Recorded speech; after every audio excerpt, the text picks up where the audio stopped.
പ്രിയപ്പെട്ടവരെ, സുവിശേഷത്തിൽ ജീവിക്കുവാനായിട്ട് നമുക്ക് സാധിക്കണം. യേശു ക്രിസ്തുവിന്റെ പീഡാസകനവും മരണവും ഉദ്ധാനത്തിന് ശേഷം മരണത്തിന് രണ്ട് മുഖങ്ങൾ മാത്രമേ ഉള്ളൂ പ്രിയപ്പെട്ടവരെ. ഒന്നെങ്കിൽ ക്രിസ്തുവിൽ ജീവിച്ചു മരിക്കുക, അല്ലെങ്കിൽ പിശാചിൽ ജീവിച്ചു മരിക്കുക.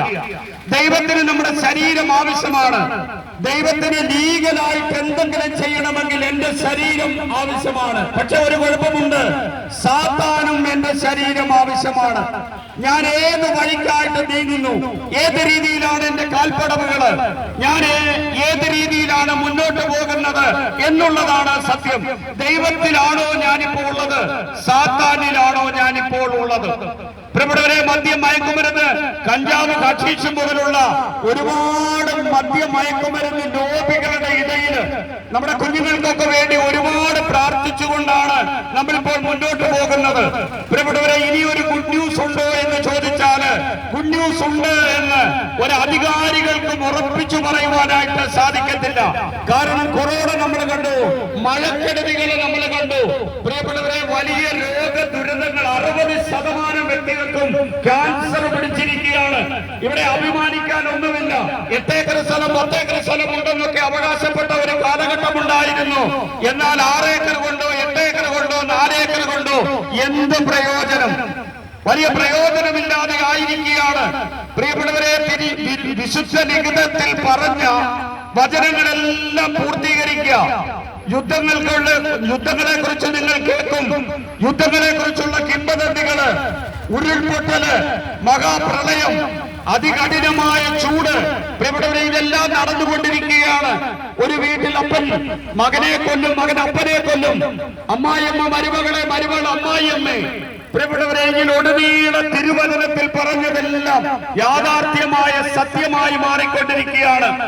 അങ്ങനെയാണെങ്കിൽ സുവിശേഷം, ജീവനും സത്യവുമായ സുവിശേഷം നമുക്കെല്ലാം ആവശ്യമായ ഒരു സത്യമാണ്.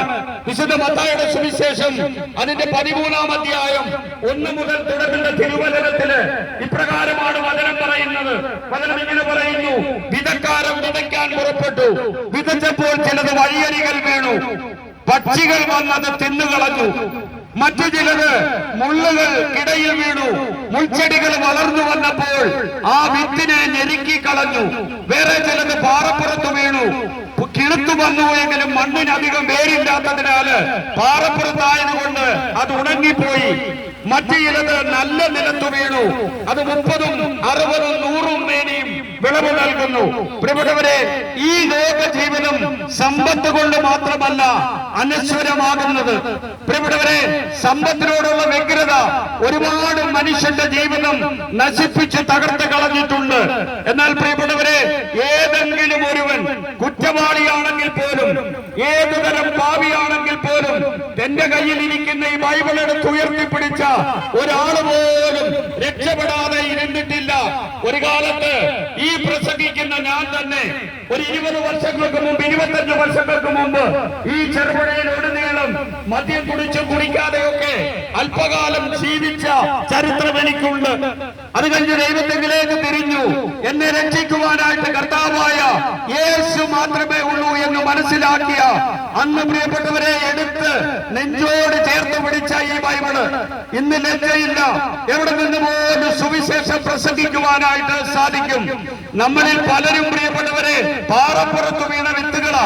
വചനം കേൾക്കും ജീവിതത്തിന്റെ വ്യഗ്രതയില്, ജീവിതത്തിന്റെ കഷ്ടപ്പാടില്, വേദനകളില് വചനം നിഷ്ഫലമായി പോകുന്നു.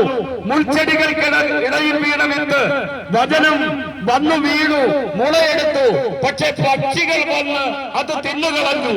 വേറെ ചിലത് മുൾച്ചെടികൾക്കിടയിൽ വീണു, കിളുത്തു വന്നു എങ്കിലും മുൾച്ചെടികൾ അത് ഞെരുക്കിക്കളഞ്ഞു. വേറെ ചിലത് പാറപ്പുറത്ത് വീണു, വേരില്ലാത്തതിനാൽ ഉണങ്ങിപ്പോയി. ഇതുപോലാണ് വചനം. പ്രിയപ്പെട്ടവരെ, യേശു ക്രിസ്തു ഈ ഭൂമിയിലേക്ക് കടന്നു വന്നത് 15 വയസ്സിൽ താഴെയുള്ള ഒരു പെൺകുട്ടിയിലൂടെ. ദാവീദിന്റെ വംശത്തിൽപ്പെട്ട ഒരു പെൺകുട്ടി. അവളുടെ മുന്നിൽ ഒരു ദൈവദൂതൻ പ്രത്യക്ഷപ്പെട്ട് പറയുകയാണ്: കൃപ നിറഞ്ഞ മറിയമേ, നിനക്ക് സമാധാനം, കർത്താവ് നിന്നോട് കൂടെ. നീ ഗർഭം ധരിച്ചൊരു പുത്രനെ പ്രസവിക്കും, ജനിക്കും. അവൻ പരിശുദ്ധൻ ഇമ്മാനുവേൽ എന്ന് വിളിക്കപ്പെടും. അവന്റെ രാജ്യത്തിന് അവസാനം ഉണ്ടാവുകയില്ല. അവൻ രാജാതി രാജാവായിരിക്കും. ഈ പാവം പിടിച്ച പെൺകുട്ടി കന്യാസ്ത്രീയായിട്ട് ദേവാലയത്തിൽ നേർന്നവളാണ്. അവൾ ചോദിക്കുകയാണ്, ഇതെങ്ങനെ സംഭവിക്കും? ഞാൻ പുരുഷനെ അറിയുന്നില്ല. ഒന്ന് മാത്രമേ പറയുന്നുള്ളൂ, ഞാൻ പുരുഷനെ അറിയുന്നില്ല. ഉടനെ പറഞ്ഞു, പരിശുദ്ധാത്മാവ് നിന്റെ മേൽ വരും, അത്യുന്നതന്റെ ശക്തി നിന്റെ മേൽ നിഴലിടും. ഈ ബൈബിളിൽ ഇങ്ങനെ പറഞ്ഞിട്ടുണ്ടെങ്കിൽ ഇതേ വചനം ഖുർആൻ പറയുകയാണ്, മറിയത്തിന്റെ മുന്നിൽ മലക്ക് പ്രത്യക്ഷപ്പെട്ട് വയറിലൂതി ഈശാ നബി ഉണ്ടായി. ഇങ്ങനെ എഴുതി വെച്ചിരിക്കുന്ന പ്രിയപ്പെട്ടവരെ, ഖുർആൻ പറഞ്ഞു തീർക്കുന്നു, ഈശാ നബിയുടെ വരവോടുകൂടി യുഗാന്ത്യം സംഭവിക്കുമെന്നാണ് എഴുതി വെച്ചിരിക്കുന്നത്. പ്രിയ സഹോദരങ്ങളെ, എന്തിനു വേണ്ടിയാണ് യേശുക്രിസ്തു ഈ ഭൂമിയിലേക്ക് വരുന്നത്? ഉൽപ്പത്തിയുടെ ചരിത്രം മനസ്സിലാക്കിയാൽ മാത്രമേ പ്രിയപ്പെട്ടവരെ യേശുക്രിസ്തുവിന്റെ വരവിനെ കുറിച്ച് നമുക്ക് പറയുവാനായിട്ട് സാധിക്കത്തുള്ളൂ. അതിന്റെ കാരണം ഇത്രയേ ഉള്ളൂ, ദൈവമായ കർത്താവ് തന്റെ രൂപത്തിലും ഛായയിലും മനുഷ്യനെ സൃഷ്ടിച്ചു. വലിയൊരു തോട്ടമുണ്ടാക്കി, ജീവന്റെ സമൃദ്ധമായ കനി ഭക്ഷിക്കുവാനും തോട്ടം നനയ്ക്കുവാനുമായിട്ട് തോട്ടത്തിന് അവനെ വാസമുറപ്പിച്ചു. അവന് ചേർന്ന ഇണയെ ദൈവം സൃഷ്ടിച്ചു. പുരുഷന്റെ വാരിയിൽ നിന്ന് ഊരിയെടുത്ത മണ്ണുകൊണ്ട് മെനഞ്ഞ് മൂക്കിലൂതി അവന് ചേർന്ന ഇണയെ കൊടുത്തു. ആ ഇണയെ കണ്ടപ്പോൾ അവൻ പറഞ്ഞു, എന്റെ അസ്ഥിയിൽ നിന്നുള്ള അസ്ഥിയും മാംസത്തിൽ നിന്നുള്ള മാംസവും. പക്ഷേ പ്രിയപ്പെട്ടവരെ, സംഭവിച്ചത് എന്താണ്? ദൈവമായ കർത്താവ് പറഞ്ഞു, എല്ലാ വൃക്ഷങ്ങളുടെയും ഫലം നിനക്ക് അനുഭവിക്കാം, എന്നാൽ തോട്ടത്തിന്റെ നടുക്ക് നിൽക്കുന്ന വൃക്ഷത്തിന്റെ ഫലം നീ തുടരുത്, അത് തൊട്ടുപോയാൽ നീ മരിക്കും. എന്നിട്ട് പ്രിയപ്പെട്ടവരെ, അവര് സസുഖം അങ്ങ് വാടുകൊണ്ടിരിക്കുക. അവരുടെ ദാമ്പത്യ ജീവിതം എത്ര മനോഹരവും സന്തോഷവുമായിട്ട് പോവുകയാണ്. മഴ, മഞ്ഞ്, പ്രിയപ്പെട്ടവരെ, ആനന്ദപ്രദമായ കുടുംബ ജീവിതത്തിലേക്ക് സാത്താൻ ഇറങ്ങി വരിക. സാത്താൻ പറയുകയാണ്, നിങ്ങളുടെ എല്ലാ ഖനിയും ഭക്ഷിക്കുവാനായിട്ട് ദൈവം പറഞ്ഞു.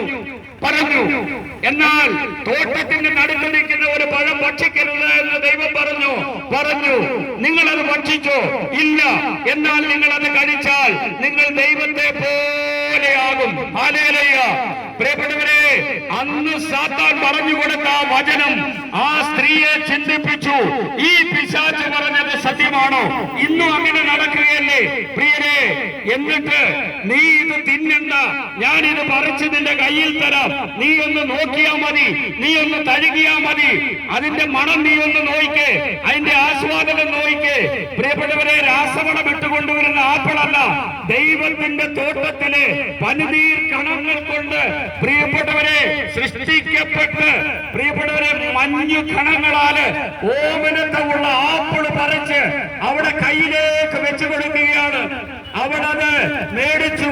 ഒരു സങ്കോചവുമില്ലാതെ ദൈവത്തെ പോലെ ആകുവാനായിട്ട് അവളത്, നമ്മുടെ ഭാഷയിൽ പറഞ്ഞാല് കറുമുറ കടിച്ചു തിന്നു. പ്രിയപ്പെട്ടവരെ, പിന്നീട് സംഭവിച്ചത് എന്താണ് നിങ്ങൾ ചിന്തിക്കണമേ. പെട്ടെന്ന് നമുക്ക് മനസ്സിലായി, ഞാൻ നഗ്നയാണ്. അതുവരെയും അവർക്ക് മനസ്സിലായി.